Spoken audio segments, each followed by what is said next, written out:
दोस्तों नमस्कार। DSLR point में आप सबका स्वागत है। मैं हूं आपका मित्र धीरज कुमार त्रिपाठी।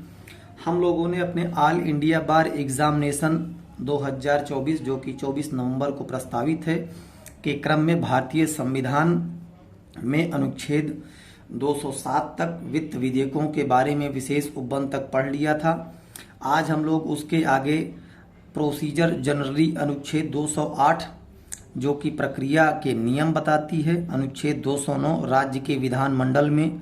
वित्तीय कार्य संबंधी प्रक्रिया का विधि द्वारा विनियमन करना बताती है, अनुच्छेद 210 में विधानमंडल में प्रयोग की जाने वाली भाषा के विषय में बताती है। तो विधानमंडल में जो प्रयोग की जाने वाली भाषा है वह अनुच्छेद 348 के उपबंधों के अधीन रहते हुए राज्य की जो राजभाषा है, राजभाषाओं में या हिंदी में या अंग्रेजी में किया जाएगा, परंतु यथास्थिति विधानसभा का अध्यक्ष या विधान परिषद का सभापति अथवा उस रूप में कार्य करने वाला व्यक्ति किसी सदस्य को जो पूर्वोक्त भाषाओं में किसी भाषा में अपनी पर्याप्त अभिव्यक्ति नहीं कर सकता, अपनी मातृभाषा अपनी मदर टंग में सदन को संबोधित करने की अनुज्ञा दे सकेगा। अनुच्छेद 211 विधानमंडल में चर्चा पर निर्बंधन। तो ये अनुच्छेद बहुत महत्वपूर्ण है क्योंकि उच्चतम न्यायालय या उच्च न्यायालय के किसी न्यायाधीश अपने कर्तव्यों के निर्वहन में किए गए आचरण के किसी विषय में राज्य के विधानमंडल में कोई चर्चा नहीं होगी। अर्थात उच्च न्यायालय के अंदर क्या चल रहा है या उच्चतम न्यायालय में क्या चल रहा है, उनके न्यायाधीशों के जो कर्तव्य हैं उनके निर्वहन में किए गए किसी कार्य या उनके आचरण के विषय में राज्य के विधानमंडल में कोई चर्चा नहीं होगी। अनुच्छेद 212 न्यायालयों द्वारा विधानमंडल की कार्यवाहियों की जांच न किया जाना। अर्थात राज्य विधानमंडल की किसी कार्यवाही की विधिमान्यता को प्रक्रिया की किसी अभिकथित अनियमितता के आधार पर प्रश्नगत न किया जाएगा। अर्थात इसमें यह दिया गया है कि न्यायालय जो है न्यायालय की अधिकारिता के अधीन नहीं होगा। अर्थात विधानमंडल का कोई कार्य या विधानमंडल के अंदर कुछ भी चल रहा है तो उसके विषय में न्यायालय की कोई अधिकारिता नहीं होगी कि उसमें कोई जांच करे। अब देखिए कितना महत्वपूर्ण इसमें इन लोगों ने बनाया है भारतीय संविधान में कि न विधानमंडल न्यायाधीशों के विषय में कोई बात करेगा, कोई उनके आचरण के विषय में विधानमंडल में कोई बात करेगा विधानसभा में, और ना ही न्यायालय जो है जो विधानसभा की कोई कार्यवाही है उसके विषय में न्यायालय कोई अधिकारिता रखेगी कि उसमें कोई अपना प्रतिरोध कर सके। अनुच्छेद 213 विधानमंडल के विश्रांति काल में अध्यादेश प्रख्यापित करने की राज्यपाल की शक्ति। अर्थात पावर, इसको कहते हैं कि power of governor to promulgate ordinances during recess of legislature. अर्थात जब विधानमंडल ना हो उस दौरान राज्यपाल को अध्यादेश जारी करने की शक्ति अनुच्छेद 213 में दी गई है। अनुच्छेद 214 अध्याय 5 जो ये कि राज्यों के उच्च न्यायालय से संबंधित है, तो इसको हम लोग बहुत ही ध्यान से पढ़ेंगे क्योंकि ये हर परीक्षाओं में आता है। अनुच्छेद 214 क्या कहता है कि राज्यों के लिए उच्च न्यायालय प्रत्येक राज्य के लिए एक उच्च न्यायालय होगा। अनुच्छेद 215 कहता है कि उच्च न्यायालयों का अभिलेख न्यायालय होना। सुप्रीम कोर्ट भी अनुच्छेद 129 के तहत जो है वो कोर्ट ऑफ रिकॉर्ड अभिलेख न्यायालय होता है। वैसे ही अनुच्छेद 215 में उच्च न्यायालयों का अभिलेख न्यायालय होना दर्शित किया गया है। तो प्रत्येक उच्च न्यायालय अपने अभिलेख न्यायालय होगा और उसको अपने अवमान के लिए दंड देने की शक्ति सहित ऐसे न्यायालय की सभी शक्तियां होंगी। अर्थात कोर्ट ऑफ रिकॉर्ड का मतलब यह है कि जो भी उच्च न्यायालय आदेश करेगा, निर्देश देगा, यदि कोई व्यक्ति उसका पालन नहीं करता है तो ऐसी अवमानना के विषय में वह न्यायालय, उच्च न्यायालय, किसी भी व्यक्ति को दंडित कर सकता है उसके आदेश को न मानने के क्रम में। अनुच्छेद 216 उच्च न्यायालय का गठन की बात करता है, कॉन्स्टिट्यूशन ऑफ हाई कोर्ट्स की बात करता है। तो प्रत्येक उच्च न्यायालय मुख्य न्यायमूर्ति और ऐसे अन्य न्यायाधीशों से मिलकर बनेगा जिन्हें राष्ट्रपति समय समय पर नियुक्त करना आवश्यक समझे। अनुच्छेद 217 उच्च न्यायालय के न्यायाधीश की नियुक्ति और उसके पद की शर्तों के विषय में। तो इसका खंड 1 कहता है कि अनुच्छेद 124 का में निर्दिष्ट राष्ट्रीय न्यायिक नियुक्ति आयोग की सिफारिश पर राष्ट्रपति अपने हस्ताक्षर और मुद्रा सहित अधिपत्र द्वारा उच्च न्यायालय के प्रत्येक न्यायाधीश को नियुक्त करेगा और वह न्यायाधीश अपर या कार्यकारी न्यायाधीश की दशा में अनुच्छेद 224 में उपबंधित रूप से पद धारण करेगा। अर्थात अपर या कार्यकारी न्यायाधीश नियुक्त किया जाएगा तो उसमें अनुच्छेद 224 के अधीन पद धारण करेगा और किसी अन्य दशा में तब तक पद धारण करेगा जब तक वह 62 वर्ष की आयु प्राप्त नहीं कर लेता है। तो इसमें जो ये अनुच्छेद 124 का राष्ट्रीय न्यायिक नियुक्ति आयोग की सिफारिश को दर्शाया गया है, इसे जो है क्या बोलते हैं, हटा दिया गया है। इसे जो है भारत के मुख्य न्यायमूर्ति की पीठ ने supreme court advocates on record association बनाम भारत संघ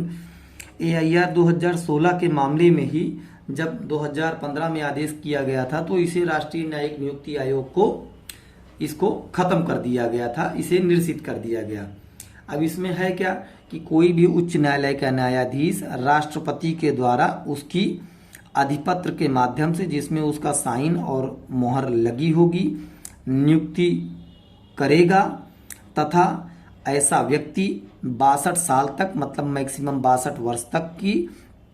आयु तक अपना पद धारण करेगा।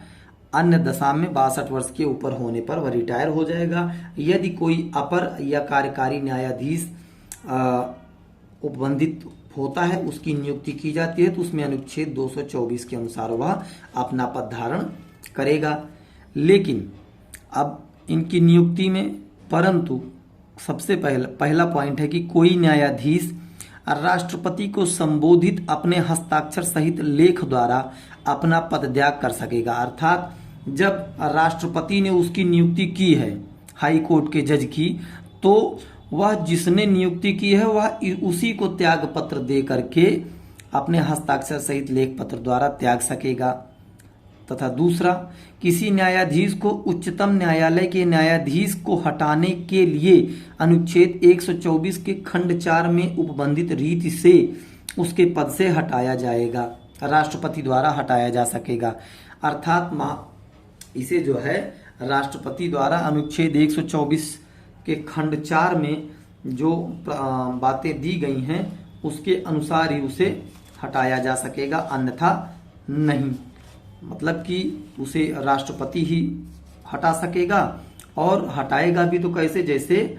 उच्चतम न्यायालय के न्यायाधीश को हटाया जाता है। तो अनुच्छेद 124 का खंड 4 कहता है कि उच्चतम न्यायालय के न्यायाधीश को उसके पद से तब तक नहीं हटाया जाएगा जब तक साबित कदाचार या असमर्थता के आधार पर ऐसे हटाए जाने के लिए संसद के प्रत्येक सदन द्वारा अपनी कुल सदस्य संख्या के बहुमत द्वारा तथा उपस्थित और मत देने वाले सदस्यों के कम से कम 2/3 बहुमत द्वारा समर्थित आवेदन राष्ट्रपति के समक्ष उसी सत्र में रखे जाने पर राष्ट्रपति ने आदेश न दे दिया हो। अर्थात कि जैसे कोई भी हाई कोर्ट का न्यायाधीश है तो उसे साबित कदाचार और असमर्थता के आधार पर संसद द्वारा एक जो है मतलब कि विधेयक टाइप का या एक मोशन लाया जाएगा कि इनको हटाने के लिए न्यायाधीश को हम कर रहे हैं, उसमें कम से कम 2/3 बहुमत होना चाहिए और उसी सत्र में, एक ही सत्र में पास होना चाहिए और राष्ट्रपति ऐसा करने का आदेश जब तक न दे दिया हो तब तक उसे नहीं हटाया जा सकेगा। और किसी न्यायाधीश का पद,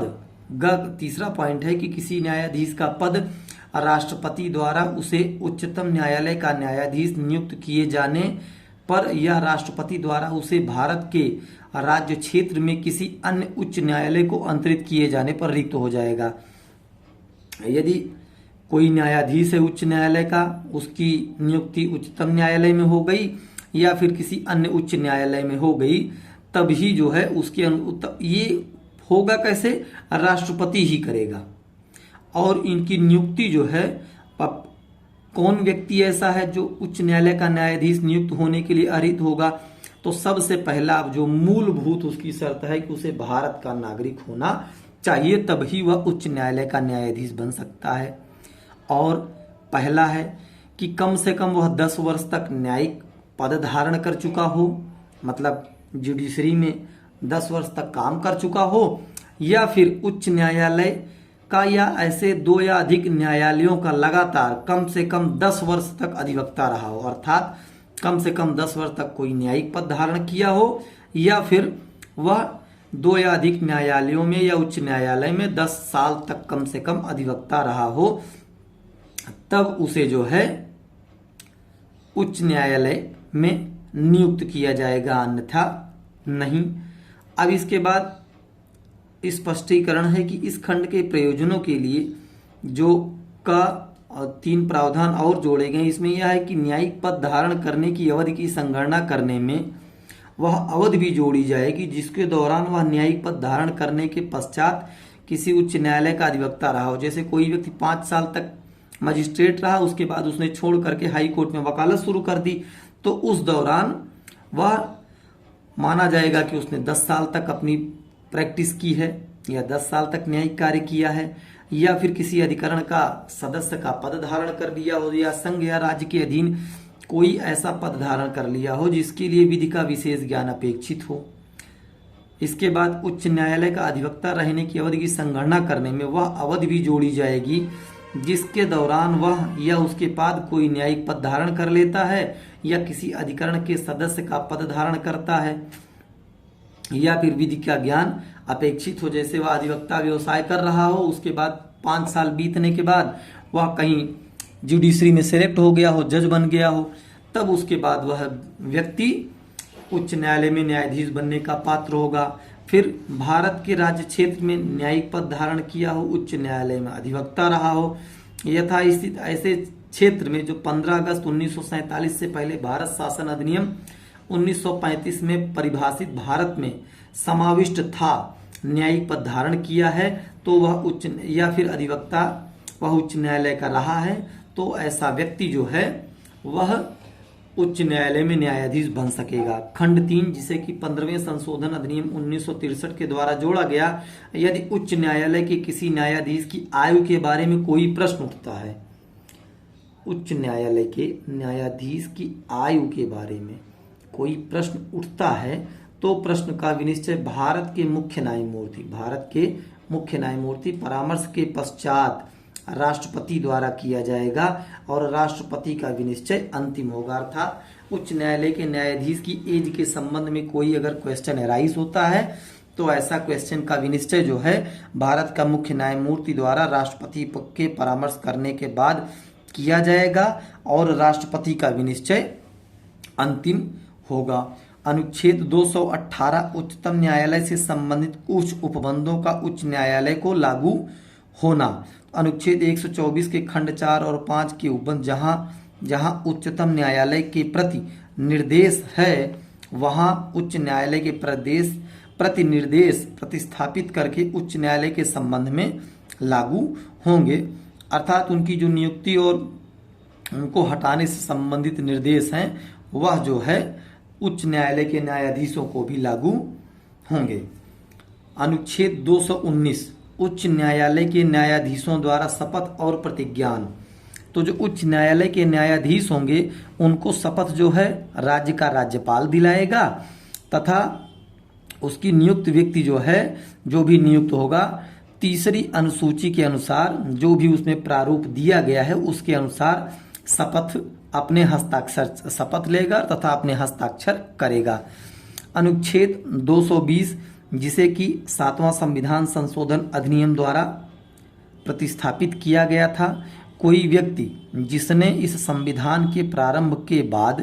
किसी उच्च न्यायालय के अस्थायी न्यायाधीश के रूप में पद धारण किया है। उच्चतम न्यायालय और अन्य उच्च न्यायालयों के सिवाय भारत में किसी न्यायालय या किसी प्राधिकारी के समक्ष अभिवचन या कार्य नहीं करेगा। अर्थात जो भी न्यायाधीश किसी उच्च न्यायालय का न्यायाधीश बना है वह किसी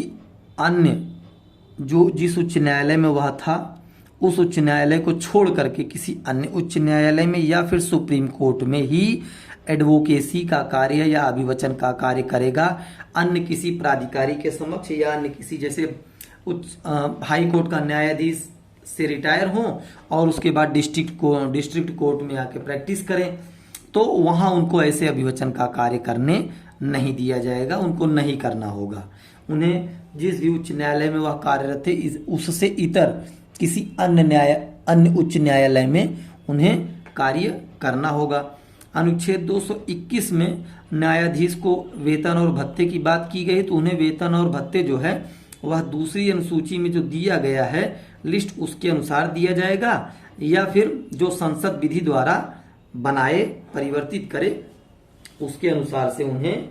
वेतन और भत्ते दिए जाएंगे। अनुच्छेद 222 कहता है कि किसी न्यायाधीश का एक उच्च न्यायालय से दूसरे उच्च न्यायालय में अंतरण। तो राष्ट्रपति जो है किसी न्यायाधीश का एक उच्च न्यायालय से दूसरे उच्च न्यायालय में ट्रांसफर कर सकेगा। अर्थात जब भी किसी उच्च न्यायालय के जज का ट्रांसफर करना होगा तो उसका ट्रांसफर राष्ट्रपति के द्वारा किया जाएगा। और संविधान 15वां संशोधन अधिनियम 1963 के प्रारंभ के बाद जो है दूसरे उच्च न्यायालय के न्यायाधीश के रूप में सेवारत है तो उसे ऐसे प्रतिकारात्मक भत्ता और अवधारित नहीं किया गया है तो उसे प्राप्त करने का हकदार होगा। अनुच्छेद 223 कहता है कार्यकारी मुख्य न्यायाधीश की नियुक्ति। तो कार्यकारी मुख्य न्यायाधीश की नियुक्ति के संबंध में सुप्रीम कोर्ट में भी अनुच्छेद 126 प्रावधानित करता है और यहाँ पर 223 प्रावधानित करता है। तो जब किसी उच्च न्यायालय के मुख्य न्यायाधीश का पद रिक्त हो तब कोई ऐसे जो है अन्य जो है जज को न्यायाधीश को उसके कर्तव्य के पालन करने के लिए राष्ट्रपति जो है कार्यकारी मुख्य न्यायाधीश के रूप में नियुक्त कर सकता है। अनुच्छेद 223 जो है वो कार्यकारी मुख्य न्यायमूर्ति की बात करता है, appointment of acting chief justice. अब अनुच्छेद 224 अपर और कार्यकारी न्यायाधीशों की नियुक्ति। तो किसी भी उच्च न्यायालय में जबकि उनका कोरम सही से न चल रहा हो और पर्याप्त संख्या ना हो तो उस समय ये हो कि उनकी संख्या बढ़ा देनी चाहिए। तो राष्ट्रपति जो है किसी भी ऐसे न्यायाधीश को उस उच्च न्यायालय में 2 वर्ष से अनधिक अवधि के लिए, यहाँ देखिए हमने हाईलाइट भी किया है, 2 वर्ष से अधिक ऐसी अवधि के लिए जो वह विनिर्दिष्ट करे उस न्यायालय के अपर न्यायाधीश नियुक्त कर सकेगा। अपर और कार्यकारी न्यायाधीश नियुक्त कर सकेगा। उच्च न्यायालय के अपर या कार्यकारी न्यायाधीश के रूप में नियुक्त कोई व्यक्ति 62 वर्ष की आयु प्राप्त कर लेने के बाद पद धारण नहीं करेगा तथा उसे वहां के जो परमानेंट जजेस हैं उनके अनुसार ही उनको सारे भत्ते और सब कुछ दिए जाएंगे। अनुच्छेद 224 का उच्च न्यायालय की बैठकों में सेवानिवृत्त न्यायाधीशों की नियुक्ति। तो जो भी जज उच्च न्यायालय से रिटायर हो चुके हैं और मुख्य न्यायमूर्ति द्वारा उसका जो है मतलब कि ये कहा जाता है कि नहीं इनको भी यहाँ पर बुला के बिठाया जाए, काम कराया जाए, तो राष्ट्रपति से सहमति लेते हुए उनके कार्य के दौरान उनको जो है जो भी रिटायर्ड हो चुके हैं जज उनको नियुक्त किया जाएगा हाई कोर्ट में काम करने के लिए। और इस दौरान वे जो रेगुलर जजेस काम कर रहे हैं हाई कोर्ट में उनकी न्यायाधीश की सभी शक्तियां होंगी, अधिकारिता होंगी, विशेषाधिकार होंगे, लेकिन किंतु उन्हें उस उच्च न्यायालय का न्यायाधीश नहीं समझा जाएगा। वे सेवानिवृत्त न्यायाधीश के रूप में कार्य करेंगे, उनको सब वही अधिकार होंगे, लेकिन वे उस उच्च न्यायालय के न्यायाधीश नहीं माने जाएंगे। अनुच्छेद 225 विद्यमान उच्च न्यायालयों की अधिकारिता की बात करता है। तो उच्च न्यायालय की अधिकारिता तो समस्त प्रदेश के ऊपर सभी मामलों पर होती है। अनुच्छेद 226 कहता है कि कुछ रिट निकालने की उच्च न्यायालय की शक्ति, power of high court to issue certain writs. तो जो भी हाई कोर्ट में है तो मूल अधिकार से संबंधित जो अनुच्छेद 32 है उनके माध्यम से तथा अनुच्छेद 226 के माध्यम से। ये हम लोग इसको पूरा पढ़ते हैं कि अनुच्छेद 32 में किसी बात के होते हुए भी प्रत्येक उच्च न्यायालय को उन राज्य क्षेत्रों में सर्वत्र जिनके संबंध में वह अपनी अधिकारिता का प्रयोग करता है, भाग 3 द्वारा प्रदत्त अधिकारों में से किसी को प्रवर्तित कराने के लिए, अर्थात मूल अधिकारों को प्रवर्तित कराने के लिए और किसी अन्य प्रयोजनों के लिए उस राज्य क्षेत्र के भीतर किसी व्यक्ति या प्राधिकारी को समुचित मामले में सरकार को ऐसे निर्देश, आदेश या रिट जिनके अंतर्गत हैबियस कार्पस, बंदी प्रत्यक्षीकरण, परमादेश, मैंडमस, प्रतिषेध, प्रोहिबिशन, अधिकार परीक्षा, को वारंटो और उत्प्रेषण रिट, सर्शियोरेरी रिट या इनमें से कोई निकालने की शक्ति होगी।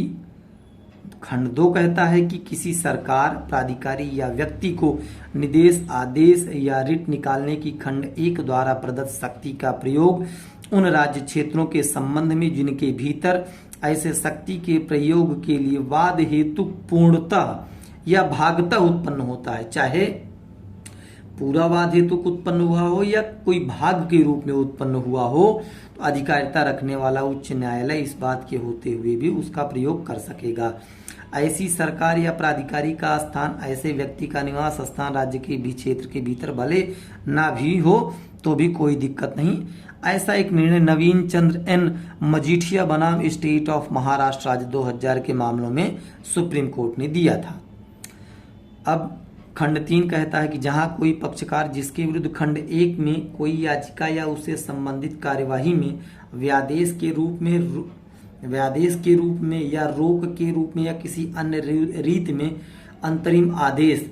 दिया गया है, तो ऐसे पक्षकार को ऐसी याचिका की किसी ऐसे अंतरिम आदेश के लिए अभिभाषक के समर्थन में सभी दस्तावेज की प्रतिलिपियां और ऐसे पक्षकार को सुनवाई का अवसर दिए बिना किया गया है, ऐसे आदेश को रद्द कराने के लिए उच्च न्यायालय को आवेदन करता है